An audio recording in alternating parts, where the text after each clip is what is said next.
Hey, what's up everybody? Welcome to the 5x5 from AC Infinity. We got new lights in here, 1,000 watts, the new Evo 10. I'm really excited. So it's the most watts we've dealt with. It's the biggest pot we've dealt with. This is a 100-gallon pot. We got about 80 gallons of soil in here. So it's roughly the amount of my 3x3 beds, which those are 9 square foot. Those got 70 gallons of soil in them. So this is just a little bit more. And we're gonna build this up over time. I just want to kind of show you how we're going to re-amend this. It's really easy, real simple process, and I use this recipe, and it's all just mouth calculated on how much volume of soil you got. So we got our EcoWit here. It's that water sensor we've talked about. This is going to give you a reading back to your phone and tell you kind of where your moisture level is going to be and tell you when to water. I get a lot of questions about, you know, the longer soil moistures from EcoWit that actually go to the bottom of the bed, and you can get them. My thought is, if I have this in the soil, this is about a 4-inch knife, and it's reading about 35%, I will water this bed. Now, because gravity pulls water down, the lower part of the soil is going to have a higher volume of water. It's going to be wetter down below because that gravity pulls the water down. So that's the reason I don't use a lower one. I know if this top one's reading a certain percentage, the lower is going to be a little bit wetter, so we don't really necessarily need to worry about the whole volume of soil. So get you an EcoWit. It's a really good cheater to start in the living soil, especially when you're getting into these bigger beds. 80 gallons of soil is a lot to be able to get down in here and feel the moisture, to slap the beds and everything, to feel the weight. When you're in a pot, you can kind of lift it and get to know that weight. This, obviously, you're not lifting. And use the EcoWit as a practice. Don't lean on it, but learn your patterns. When you're in the seedlings, you're probably only watering every 3 to 4 days on a big bed like this. You're starting to veg, so now you're in the 2 days probably. And then once you get in a flower, you may have to do every day or every other day. It just depends how big a plant you have, how much soil you got in there to be able to withstand the plant growing and needing that water. So now this is just going to be real simple. We got our craft blend here. These are our organic amendments from Build-A-Soil. Really good blend here. This is going to be amended at 1 cup per cubic foot. So since I said this is the same as the 3x3 bed roughly, we're going to call this 9 cubic foot of soil. Now we're only going to re-amend the top half of it. So if this is 9 cubic foot of soil, we're only re-amending 4.5 cubic foot of soil. This is a half cup to 1 cup per cubic foot. So we only need 4 cups, or you could go a little lighter and do 2.5 cups. This is about 3.5 cups I measured out in here, and we're just going to sprinkle her in here.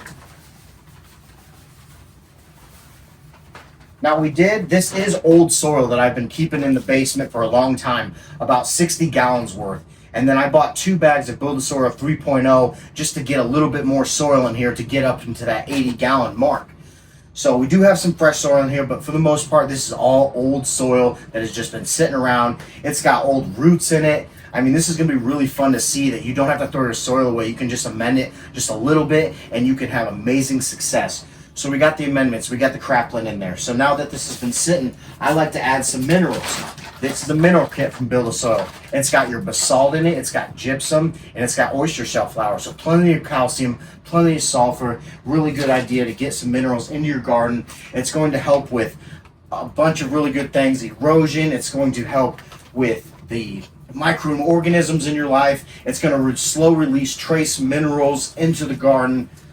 So the minerals are 4 cups per cubic foot, so a little bit more, but minerals last a long time, so you don't need to re-amend minerals every grow. The only reason we're putting in the minerals now, because this is old crappy store-bought Ocean Forest Fox Farm soil, and we want to be able to make sure that we got enough minerals in there.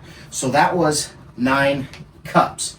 So the 4 cups per cubic foot, remember we've said we're only re-amending 4.5 cubic foot, so 4 cups times 4 cubic foot is 16 cups. So that's what we're doing. We just threw 9 cups in here, and this is a little more than 9 cups. We're going to add that into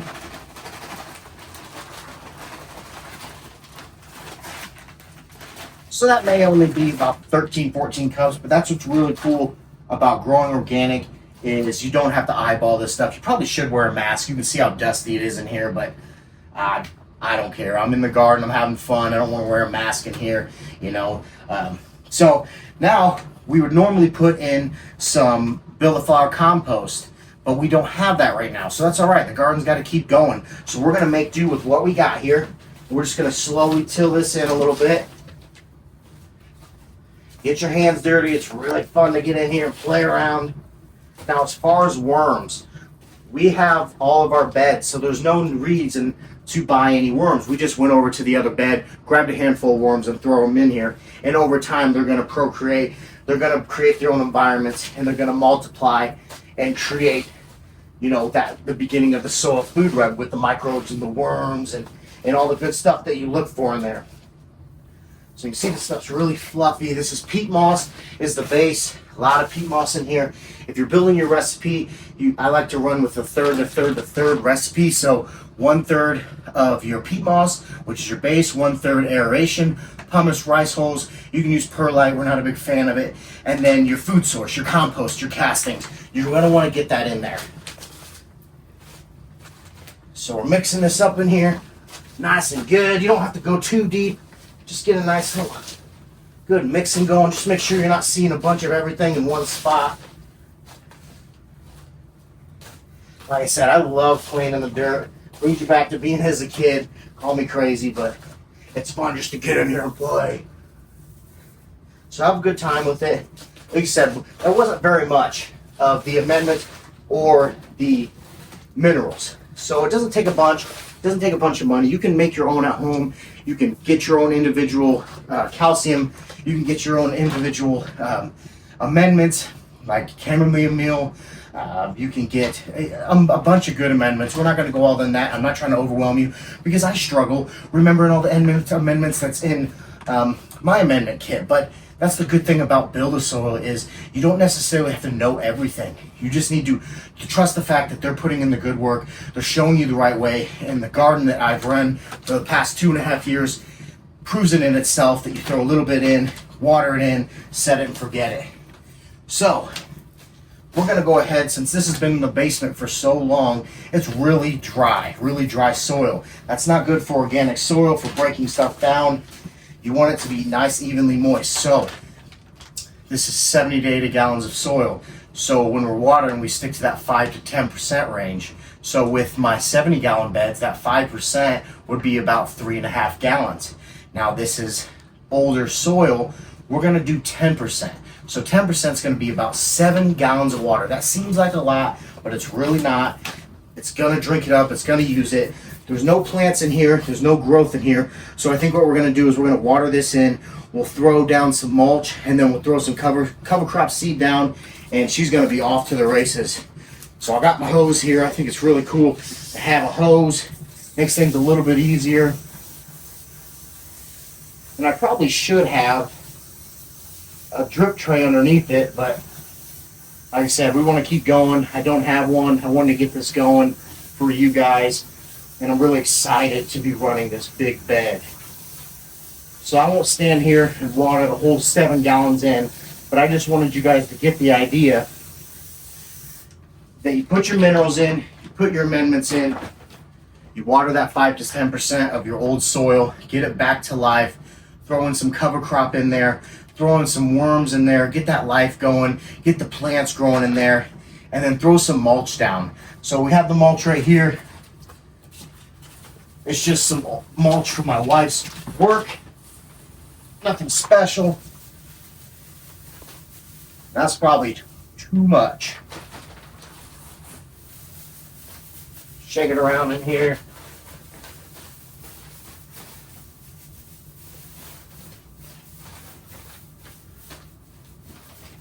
So we're gonna add a bunch more water to this. We're gonna add the cover crop. Stay tuned. We planted the beans in the 2x2. We're running Brance's Royal Revenge, all kid genetics in there. One plant in here. We're gonna scrub this beast out, 1,000 watts of lights. So this is gonna be one you're gonna want to watch and follow along how we took our old degraded soil, re-amended it, brought it back to life, put in the root wise, put in the beneficial inoculums, and get this going. Like I said, you can use root wise. You don't have to, but that's a really good start to get the beneficials in there, the beneficial bacteria. You want to have this beneficial bacteria and the fungal webs and the microbes all working together to create this powerful magical soil that you can use year in and year out with little amendments, little soil knowledge at all. You can just throw some castings, throw some craft blend, throw some compost, throw a little bit of minerals in there, water it in, throw some cover crop, and you're off to the races. So that's it, Gromies. That's all we're going to talk about in this 100-gallon. We're going to be planting into it soon. So next time you see us, we'll probably have one plant in here. And until then, let's go ahead and let's go check out the rest of the garden and talk about some of these flowers. All right, here we go. 4x4 Vivo Sun running the GG4 Charbet from Fast Buds. She's looking really beautiful. She's really starting to stack. This is week 8 of flower. So we're starting to get a little bit of fade going on in here. I like to see a little fade. You might not always see a really good fade when you're growing organic and your bed's full of soil. Like these lowers, they're full of health. Nothing's really turning, but some of them are starting to change a little bit. So that's a good sign. We have good soil. The life of the plant is dying slowly, so there is going to still be some fading, especially if you get different temperature drops during the night. But you can see this is a mess in here. There's no defoliation really. We talked about how we were going to be a hands-off grow this time. We wanted to just kind of set it, forget it, water only. We've had nothing to this bed other than our re-amendments that we did, just like on the 100 gallons, but this one's only for 30 gallons. So we cut that amendments and minerals in half, and it's the same thing. Grow after grow, re-amend it, water only, set it and forget it. And it's looking really good. So this is 300 watts of lights. We're at about 1,000 ppfd in here, maybe about 950. So we're right where we want to be. We are 78 degrees and about 50% humidity. So we're keeping that humidity a little lower because the canopy is so full. Usually sometimes in flower, I can run about 55%, maybe even creep into like 58. But because we didn't do defoliations like we normally do, this is a very thick canopy, so you want to make sure that you've got fans blowing into the middle of your canopy, and then you want a fan blowing over the top of your canopy to create this even cycle. You can have an exhaust in here as well, but we leave the doors open right now because everything's in flower for the most part. So we're able to leave this open, and if you have your tent open, you don't need to have an exhaust system because it's going to funnel in new air and exhaust the bad air with your fans moving around. So this is looking really good. We got a lot of citrus, a lot of fruit coming off of here. So really excited to see this girl finish up. I would think in the next week or two, she's going to be about ready to go. We got a lot of clear trichomes still. Very, very few amber trichomes. Cloudy starting to come in. So we want to see those clears kind of degrade and get more cloudy. We don't want a bunch of amber, but we do want to start creeping towards the cloudy to amber more than the clear. So that's the 4x4 from Vivo Sun. Let's jump over here to the 8x8 Magic Candy Mountain OG right here. This is week 6 of flower. So there's still got a lot of new growth on here. You can see that the pistils are really bright yellow.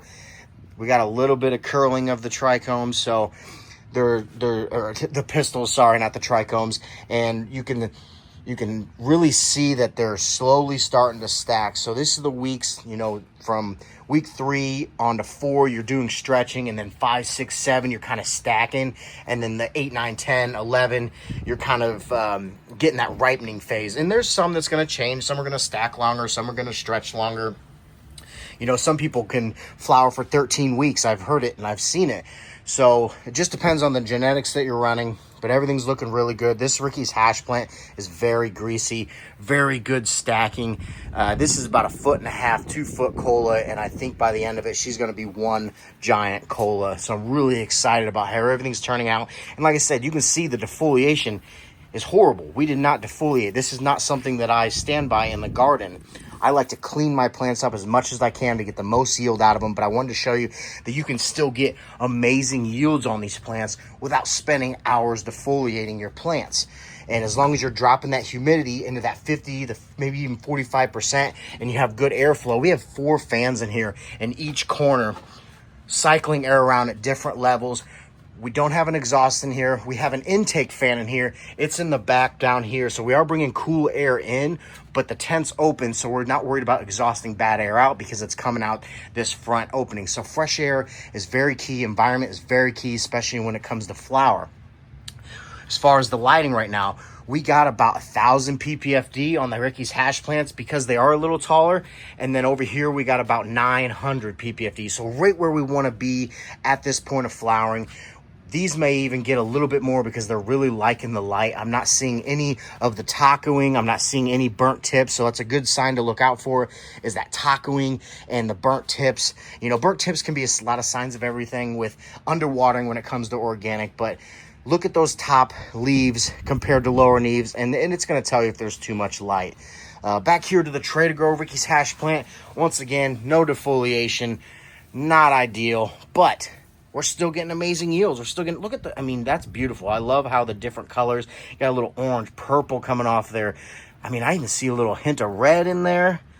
I mean, this is really cool to see. This is just a bottom fed system. Make sure you keep up on filling that tank because I underestimated this plant drinking as much as it did. They drink a bunch in flower for that perfect moisture.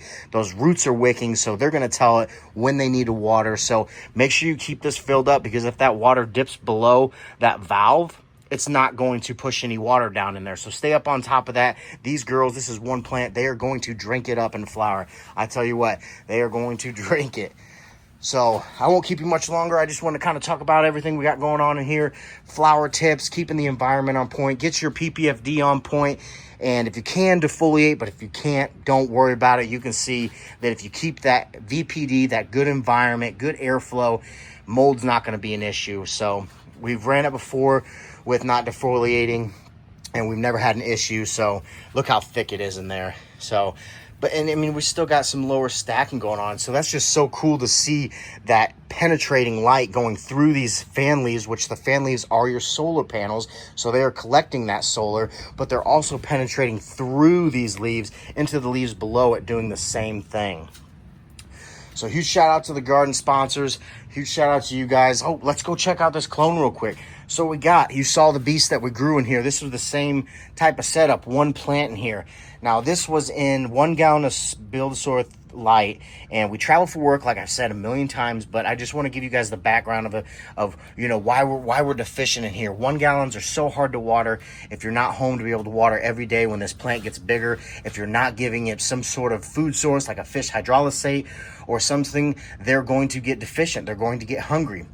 But the cool thing is once you get them in these bigger beds, look at the top leaves for new growth. Look at the green, healthy, vibrant 5-bladed leaves that are starting to pull off of here. So that's a sign that they like the transplant. They're getting healthier. They're going to grow out of that funk because we've re-amended this with amazing re-amendments that you guys have followed along. It's the same re-amending. This is a little less than 30 gallons, so it's the same thing as that 100-gallon we talked about. Just cut that recipe in half. We got the bud clips on here, doing a little bit of training, bending them down. We may put a couple more on here, bend these tops down. Like I said, we like to keep this even canopy. We do have a scrog we're going to probably put on here. We wanted to put on there last time, but that all kids fit dimension just trained itself and we didn't need it. So we'll see what this one's going to do. We may end up adding the scrog. It's a really good idea to get the most yield out of your plants, especially in a 3x3 bed. You want to use a 3x3. You want to use all your square footage and all your tents. So that's it this time, Gromies. Thank you for coming by. Thank you for learning with me, teaching me. Don't hesitate to comment and tell me I did something wrong because I'm new. I've only been gone for 2.5 years. You could be going for 10 years and you're still going to be new. Shout out to the OGs for showing us everything along the way. Much love. Until next time, I hope you all have a great night.